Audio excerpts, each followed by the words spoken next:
ఈరోజు central excise కాలనీలో 13 లక్షలతో రోడ్డు నిర్మాణానికి శంకుస్థాపన చేసుకోవడం జరిగింది. ఈ 2 సంవత్సరాలు అంటే ఇంకా సంవత్సరం 7 నెలల కాలంలో తూర్పు నియోజకవర్గంలో అనేకమైన రోడ్లకు శంకుస్థాపనలు, చాలా రోడ్లు కూడా పూర్తవడం, ఇంకా కూడా మొట్టమొదటి నుంచి విజయవాడ నగరాన్ని మంచి నగరంగా తీర్చిదిద్దడానికి అన్ని మౌలిక సదుపాయాలు కల్పన చేయడానికి మన ఎంపీ కేసినేని చిన్ని గారు అనేక రకాలుగా డిపిఆర్ తయారు చేయించడంలో కానీ అన్ని రకాలుగా ఎంతో శ్రద్ధ తీసుకున్న కార్పొరేషన్ వైఎస్ఆర్సీపీ పార్టీ ఆధీనంలో ఉండటం వలన ప్రతిదానికి అడ్డు చెప్పి ప్రొలాంగ్ చేస్తూ ఉన్నారు. ఒక కాలనీకి మంచినీళ్ళు ఇవ్వాలని చెప్పి సదుద్దేశంతో ఆయన 60 లక్షల రూపాయలు నిధులు ఇస్తే వాటిని కూడా అమలుపరచకుండా అడ్డుకోవడానికి కూడా ప్రయత్నం చేయడం జరుగుతుంది. ప్రభుత్వం నారా చంద్రబాబు నాయుడు గారి నాయకత్వంలో అభివృద్ధికి ముందు పీట, అభివృద్ధి సంక్షేమం రెండు కాళ్ళగా తీసుకెళ్ళాలనే ఆలోచనతో ఆయన ప్రత్యేకమైన ఆర్డర్ ఇచ్చి కౌన్సిల్ తీర్మానాన్ని కూడా పక్కకు పెట్టి ఆ కార్యక్రమాలు అయ్యేటట్టు చూడటం జరుగుతుంది. అంటే ఈ రోజున అనేకమైన అడ్డంకులతో ఈ కార్పొరేషన్ వలన అభివృద్ధి అంతా కూడా కుంటపడింది. వాళ్ళు అధికారంలో ఉండగా, రాష్ట్రంలో వాళ్ళ అధికారంలో ఉండగా ఏమైనా అభివృద్ధి చేశారంటే ఎక్కడ మురుగు అక్కడ, ఎక్కడ చెత్త అక్కడ, కనీసం చెత్త తీయడానికి మనుషులను కూడా పెట్టుకోలేని స్థితిలోను ఎల్ఎన్టీ వారు ఈ స్టార్మ్ వాటర్ డ్రైన్లకి నిర్మాణం చేయడానికి వాళ్ళు ముందుకొస్తే వాళ్ళని అడ్డుకుని ఆ నిధులైతే వాడుకున్నారు తప్ప ఎల్ఎన్టీని ఒక్క అడుగు కూడా ఏనేని పరిస్థితుంది. అందువల్ల వీటన్నిటికి కూడా శాశ్వత పరిష్కారం రావడానికి ప్రత్యేకమైన డిపిఆర్తో ఎన్ని వేల కోట్లైనా ఇవ్వడానికి సిద్ధంగా ఉన్నామని చెప్పి నారా చంద్రబాబు నాయుడు చెప్పిన మేట దాన్ని కూడా డిపిఆర్ తయారు చేయడానికి కూడా ప్రత్యేకమైన ఆర్డర్ రాష్ట్ర ప్రభుత్వం తెచ్చుకోవాల్సిన దుస్థితి ఏర్పడింది. సో వీటన్నిటిని చూసుకుని ఈ 13 లక్షలు ఇది చిన్న కార్యక్రమమైనా ఇంకా కూడా అనేకమైన మౌలిక సదుపాయాలు కల్పించడానికి సుమారు నాకు తెలిసి 2,000 కోట్ల రూపాయలు అవసరం ఉన్న సందర్భంలో ఆ 2,000 కోట్ల రూపాయలను కూడా ఇవ్వడానికి సీఎంగా సిద్ధమైన సందర్భంలో ఆ డిపిఆర్లు పూర్తయితే వీటన్నిటి కూడా పూర్తి చేసుకోగలుగుతాం. ఖచ్చితంగా ప్రజల సహకారంతో వీటన్నిటిని సాధించగలుగుతాం ప్రగాఢమైన నమ్మకంతో ముందుకు వెళ్తా ఉన్నాం. అందరికీ నమస్కారం. ఈరోజు మా యువనేత నారా లోకేష్ పాదయాత్ర ప్రారంభించి 3 సంవత్సరాలు పూర్తయింది.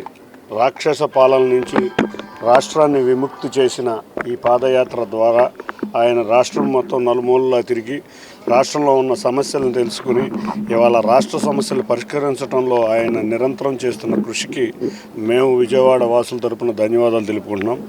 మరొక విషయం,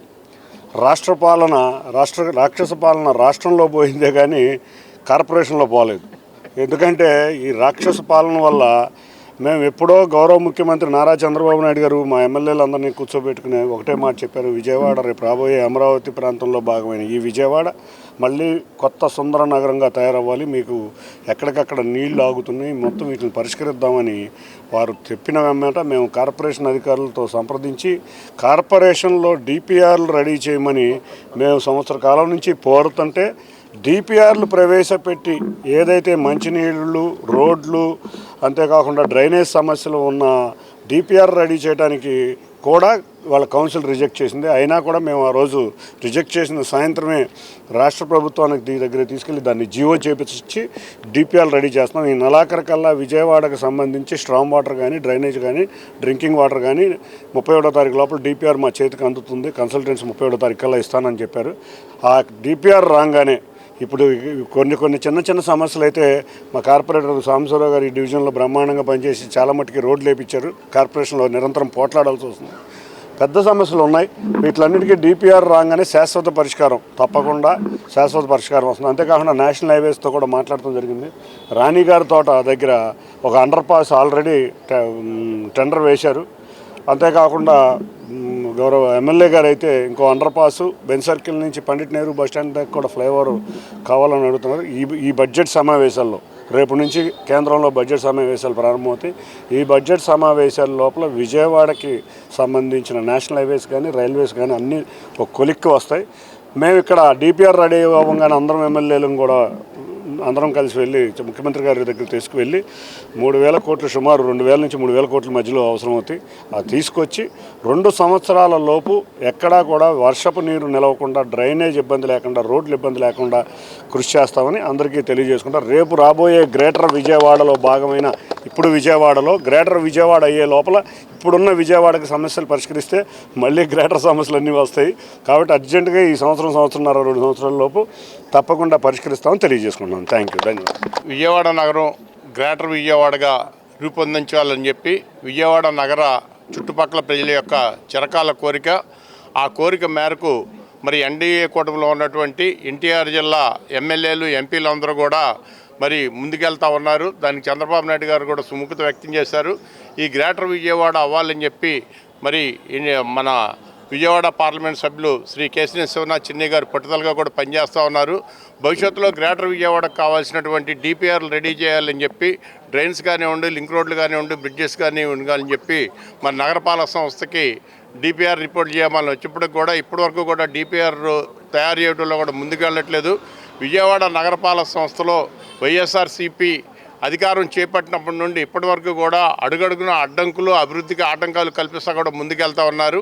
ఈ అడ్డంకులు, ఆటంకాల నుండి కూడా అధిగమించి మరి ఎన్డీఏ కూటమి నారా చంద్రబాబు గారి నాయకత్వంలో అధికారులందరూ కూడా సమర్థవంతంగా పనిచేయటం వలన ఈ రోజున విజయవాడ నగరంలో అనేకమైనటువంటి రోడ్లు కానివ్వండి, డ్రైన్లు కానివ్వండి, వరద సమయంలో మరి కార్యక్రమాలు కానీ నిర్వహించుకోవడం జరుగుతుంది.